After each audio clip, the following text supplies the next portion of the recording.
Hello and welcome to Harvey's World of Randomness. I am your host, Harvey.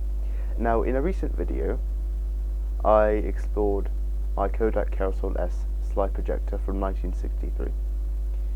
A very good slide projector that was given to me by my grandparents.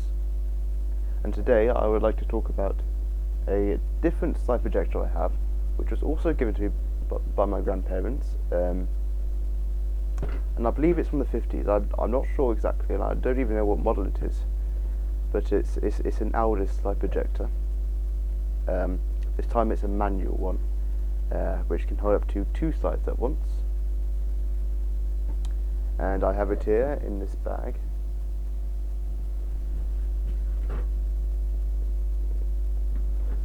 And so let's have a little look inside.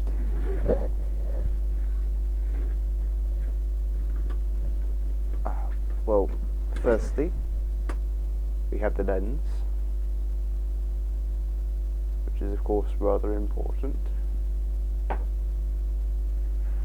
Then, of course, we have the projector itself.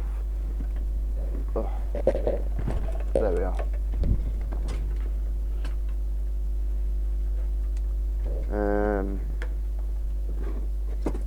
And then we have 2 slide holders for 2 different sizes of slide.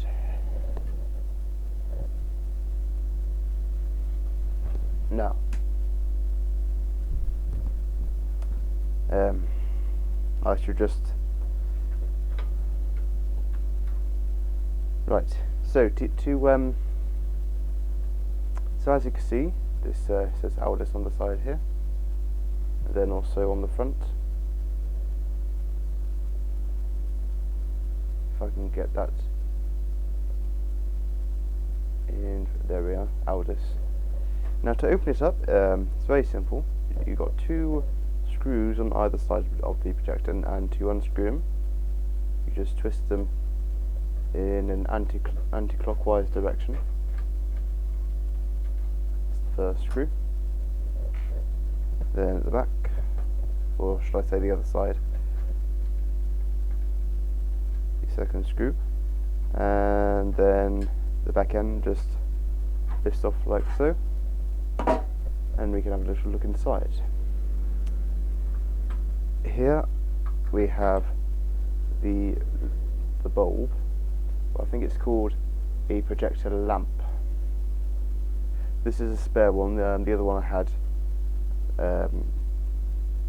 sort of one of the metal coils inside it snapped when I was in the middle of testing it. So just put that back in there.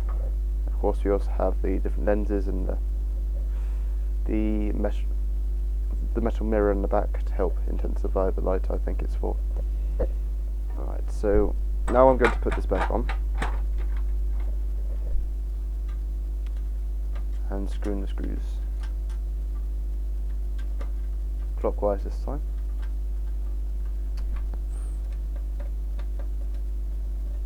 Hang on. There's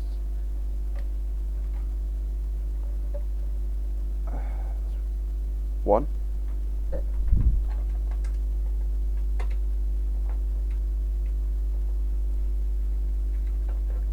And there's the other. Now, of course, to focus the images on the slides, we of course need a lens, which of course we have here. I just screw that in on the front, screw that in, I think it was anti-clockwise. Now, as I may have already mentioned, I think this is from the 50s. I hadn't got an exact date. I had tried to Google this on Google Images a few times, and I got some very similar looking models, but never this exact one. And I got that nice and tight. And and unlike the Kodak slide projector I have, this doesn't actually have a switch on it. So of course, if you want to switch it on and off, you either plug it in, leave it unplugged, or if it's directly in the wall, you can of course just use the switch on the wall socket. Now of course I live in England, so we use the Type G plugs. Originally this also had a Type G plug made by INK, same colour as this actually, but it didn't have any installation on the live and neutral pins, so I had to change it. See, the older Type G plugs don't have any installation on the live and neutral pins, if you hadn't already gathered. Right. So let's see if we can get some light down here. Maybe.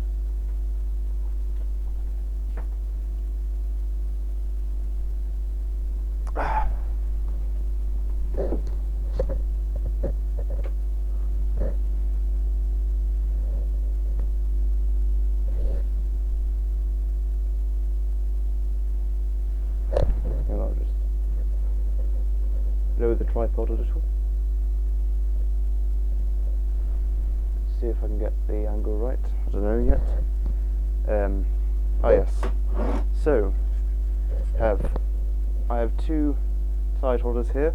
One for the bigger size, then the other for the regular size, which is what I use. And that just slides in like so. Not at all. Thing on the end that you can press down and then it doesn't come out. So I have my case of slides here. I shall pick one at random.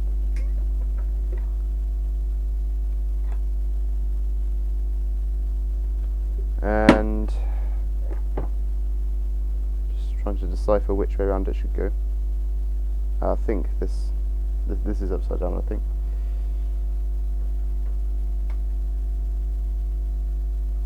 The side seems to be a little warped. It doesn't fully fit in the...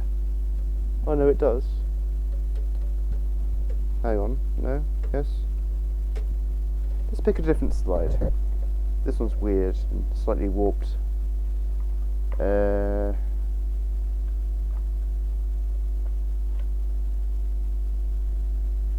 think this one ought to do.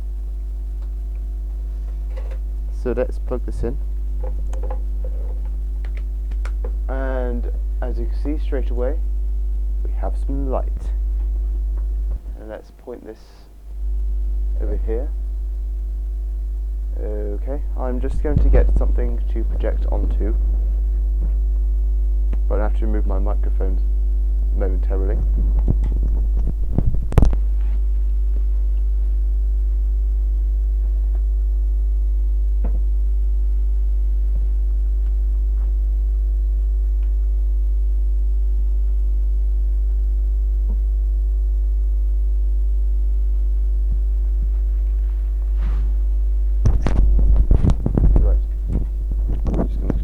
With this clothes peg I found. Rather useful clothes pegs. Right, so it is actually getting rather hot, even though it's just been turned on. So let's see, let's focus it. I think this is the right way to focus. But I enlarge the image a little. Taking this back a bit, see if I can. Don't know how well you can see that on the camera there, but oh, there we are. It's nicely focused.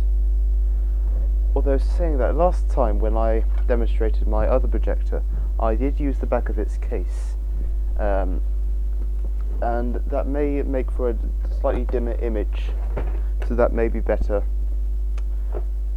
for my webcam here. So I'll just get my other projector just so I can use the case. Let's focus this.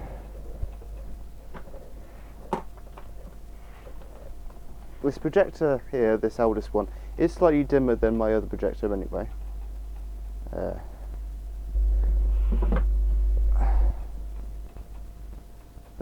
Almost unscrewing the front of the lens there. No, that's not really doing the trick, is it? Let's see if I can find a darker image. Oh, actually, you've got some fireworks in this one. I just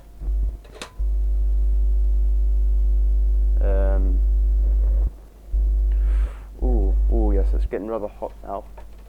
I do fear sometimes it can get so hot. I believe I might be able to make toast on it. But, let's see if I can get. I don't think I can get the webcam much closer, but as you can see, we have some fireworks, and I just swap slide for another one. Just so have a little room for what looks like a manor house or something. Possibly National Trust, I have no idea. Then this one. Got some hills in the background, or maybe some mountains. Got a lake, some grass in the front there. Then this next one I believe is a beach of sorts. Yeah, it looks like a beach. Just a random beach. Rather bright there. And I'm going to unplug the projector now because it is getting rather hot.